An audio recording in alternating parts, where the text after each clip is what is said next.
തൊഴിലുറപ്പ് പദ്ധതിയെ തകർക്കുന്ന സമീപനമാണ് കണ്ണൂർ കോർപ്പറേഷൻ സ്വീകരിക്കുന്നതെന്ന് KSKTU സംസ്ഥാന സെക്രട്ടറി N. ചന്ദ്രൻ. നഗര തൊഴിലുറപ്പ് പദ്ധതി താളം തെറ്റിയിരിക്കുകയാണ്. അതിന് ഉത്തരവാദി കോർപ്പറേഷനാണെന്നും അദ്ദേഹം ആരോപിച്ചു. NREG workers union Kannur corporation മുന്നിൽ നടത്തിയ ധർണ ഉദ്ഘാടനം ചെയ്യുകയായിരുന്നു അദ്ദേഹം.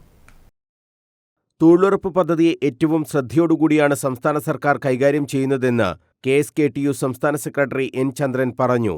എന്നാൽ ഇത് തകർക്കുന്ന രീതിയിലാണ് കണ്ണൂർ കോർപ്പറേഷൻ പെരുമാറുന്നത്. നഗര തൊഴിലുറപ്പ് പദ്ധതിയോട് മുഖം തിരിഞ്ഞു നിൽക്കുകയാണ് കണ്ണൂർ കോർപ്പറേഷനെന്നും N. ചന്ദ്രൻ കുറ്റപ്പെടുത്തി.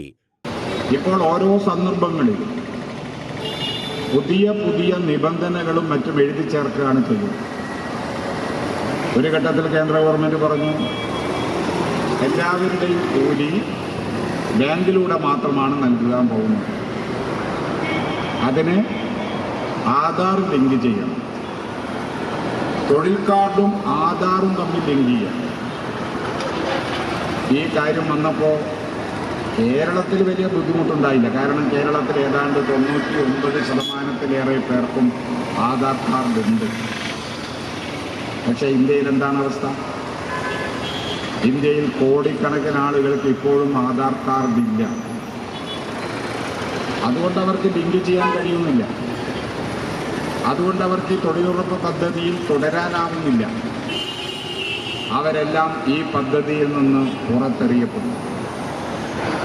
അങ്ങനെ പറയുന്നത് കഴിഞ്ഞ 2023-24 വർഷത്തിൽ മാത്രം ഏതാണ്ട് 6 കോടിയിലേറെ പേർ ഈ തൊഴിലുറപ്പ് പദ്ധതിയിൽ നിന്ന് പുറത്താക്കപ്പെട്ടു.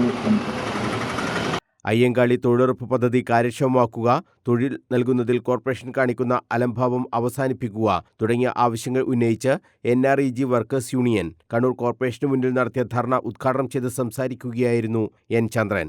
ജില്ലാ കമ്മിറ്റി അംഗം T. രശ്മി അധ്യക്ഷത വഹിച്ചു. ജില്ലാ സെക്രട്ടറി K. ചന്ദ്രൻ, സംസ്ഥാന കമ്മിറ്റി അംഗം P. രമേശ് ബാബു തുടങ്ങിയവർ സംസാരിച്ചു. News bureau, Kannur.